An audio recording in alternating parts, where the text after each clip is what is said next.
Basically पिछली class में हमने देखा था कि एक ग्लास है और ग्लास के थ्रू कैसे रिफ्रैक्शन होता है और कैसे नहीं होता, कैसे लाइट बेंड होती है, कैसे नहीं होती। आज के हम क्लास में देखने वाले हैं कि क्या क्या नियम है, क्या क्या लॉज हैं रिफ्लेक्शन के। तो हमने हमारा जो टॉपिक है वो आज का है लॉज ऑफ रिफ्लेक्शन।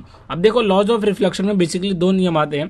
पहले नियम की अगर हम बात करते हैं तो जो इंसिडेंट रे है या फिर रिफ्लेक्टेड रे है या फिर जो नॉर्मल है, normal to the interference of the true transparent medium, जो दोनों अलग अलग मीडियम है, एक हमारा एयर का हो गया और एक हमारा ग्लास का हो गया, ये सारे के सारे सेम प्लेन पे लाई करते हैं। जैसे हमारा रिफ्लेक्शन में था ऐसे ही रिफ्लेक्शन में भी है, सेम प्लेन पे लाई करेंगे। अगला आता है हमारा स्नेल लॉ, जिसमें हमारे स्नेल लॉ में आता है कि साइन आई अपॉन में साइन आर हमेशा क्या रहेगा, कांस्टेंट रहेगा। अब साइन आई साइन आर का अगर मतलब मैं आपसे बात करूं तो हम ये कह सकते हैं कि जो हमारा साइन आर है, साइन में जो हम ट्रिग्नोमेट्री पढ़ते हैं साइन कॉस थीटा, तो वो जो हमारा साइन है वो, और आई का मतलब होता है हमारा इंसिडेंट, मीन्स जो हमारा आई एंगल है। जैसे अगर तुम इस वाले डायग्राम में अगर देखते हो यहाँ स्नेल्स लॉ में, तो n1 साइन थीटा 1 और n2 साइन थीटा 2 दो आपको दे रखा है। कोई भी लाइट अगर एक मीडियम से ऐसे करके जा रही है तो और दूसरे मीडियम तक उसको ले जाना है, एक मीडियम से दूसरे मीडियम में ले जाना है, तो जो पहला एंगल बना वो हमारा इंसिडेंट का रहेगा और जो हमारा दूसरा एंगल रहेगा वो हमारा रिफ्लेक्टेड का रहेगा। तो वही बोला कि साइन आई और साइन आर जो हमेशा रहेगा उनका रेशियो हमेशा कांस्टेंट रहेगा। अब ये रेशियो मतलब क्या होता है, देखो आगे चल के मैं बताता हूँ। जैसे हम अगले टॉपिक पे आते हैं तो हमने देखा कि अगला टॉपिक हमारा रिफ्रैक्टिव इंडेक्स, जिसको हमने एन से दिखाया था। अभी जब आपने पूरा पीछे देखा था तो यहाँ लिखा था n1 साइन थीटा 1। अब ये n1 मीन्स n है क्या, ये अलग अलग मीडियम के लिए अलग अलग n होता है और उस n को हम बोलते हैं रिफ्रैक्टिव इंडेक्स। जो हमारा रिफ्रैक्टिव इंडेक्स है उसी को हम बोलते हैं n1। अब रिफ्रैक्टिव इंडेक्स बेसिकली होता क्या है, the ratio of speed of light in a given pair of medium. दो तरीके की आपको मीडियम दे रखी है, उन दोनों मीडियम में जो भी स्पीड ऑफ लाइट का रेशियो रहेगा उसी को हम बोलते हैं रिफ्रैक्टिव इंडेक्स। जैसे कि हमने कहा कि दो तरीके का लाइट है, दो तरीके का मीडियम है। दो तरीके का मीडियम कैसे, जैसे वेलोसिटी ऑफ मीडियम 1 पहले में क्या था और वेलोसिटी ऑफ मीडियम 2। आपने पिछली बार जब केस देखे थे तो उसमें आपने ये देखा होगा कि अगर एक ग्लास है, ग्लास मीन्स हमने कहा कि कोई भी ग्लास का बना हुआ है, तो ये ग्लास है मीन्स सॉलिड है, ठीक है। अब यहाँ से आ रहा है ये एयर है, तो एक मीडियम से दूसरे मीडियम में जैसे ही हम कन्वर्ट कर रहे हैं, चेंज कर रहे हैं, अब वेलोसिटी में चेंज आएगा क्योंकि वहाँ पे पार्टिकल्स है। एयर में पार्टिकल्स कम होते हैं और जो सॉलिड होता है उसमें पार्टिकल्स ज्यादा होते हैं, तो वेलोसिटी में चेंज आएगा।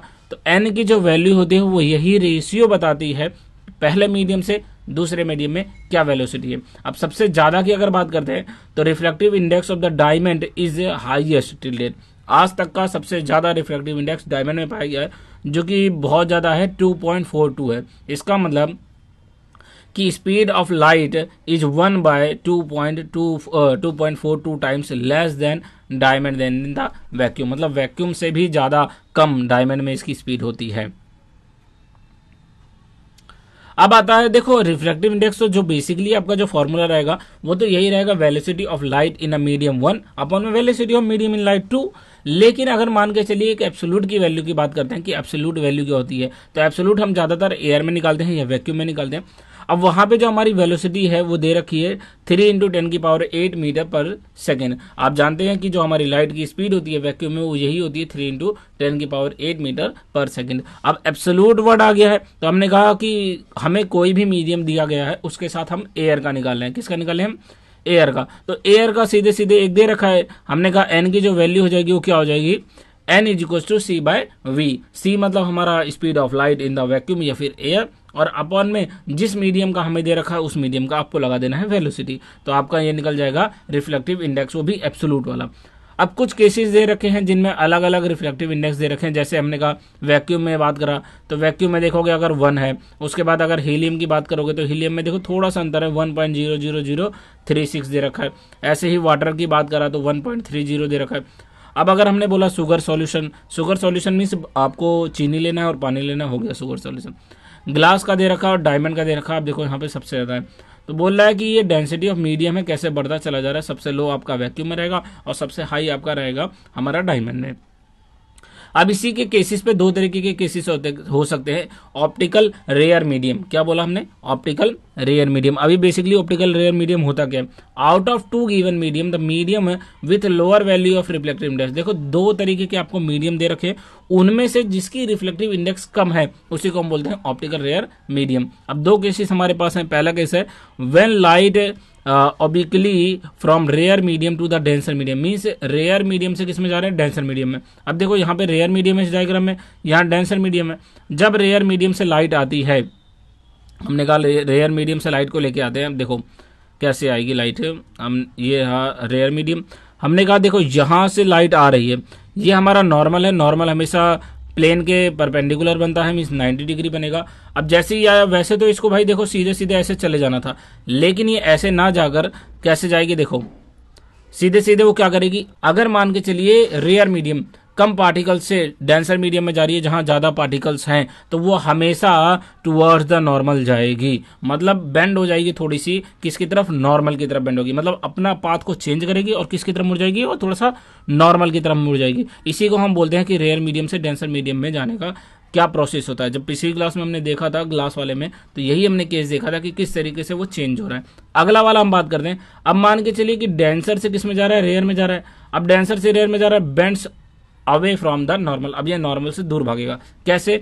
इधर देखो डेंसर था, वहीं से यहाँ पे पार्टिकल्स ज्यादा थे, इस तरीके से पार्टिकल ज्यादा थे। ये आपका नॉर्मल बन रखा है 90 डिग्री का। यहाँ से लाइट आई भाई, और लाइट आई, जाना उसको यूं था, ठीक है, ऐसे सीधे करके जाना था, लेकिन वो क्या होगी? थोड़ा सा अवे फ्रॉम द नॉर्मल चली जाएगी, नॉर्मल से थोड़ी सी और दूर को भाग जाएगी। तो इसको बोलते हैं हम कि जब भी डेंसर से रेयर मीडियम में जाती है तो अवे फ्रॉम द नॉर्मल जाती है। तो ये दो केसेस होते हैं। Refractive index of the medium does not depend on physical density. अब याद रखना कि किसी भी मीडियम की अगर हम रिफ्रैक्टिव इंडेक्स बात करें तो वो कभी भी फिजिकल डेंसिटी पे डिपेंड नहीं करती है। तो भाई इस वीडियो में हमने कवर करा कि रिफ्रैक्टिव इंडेक्स बेसिकली क्या होता है, और हमने कवर किया कि रिफ्रैक्शन के क्या क्या लॉस होते हैं और किस तरीके से लाइट जो है वो बेंड होती है नॉर्मल की तरफ और किस तरीके से वो नॉर्मल से बाहर की तरफ जाती है। तो इसी तरीके की और वीडियोस देखने के लिए चैनल को सब्सक्राइब करना ना भूलें और वीडियो को लाइक कर दें अगर थोड़ा भी आपको समझ में आया हो या फिर पसंद आई हो वीडियो। तो मिलते हैं अगले टॉपिक में अगली क्लास में, तब तक के लिए टाटा बाय बाय।